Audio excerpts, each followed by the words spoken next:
flower in the gloom. Meet me in the springtime, in the early days of June. I'll be living in the moonlight, 'cause I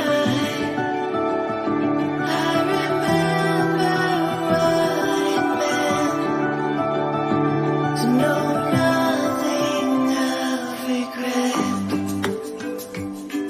I'll take a little time to find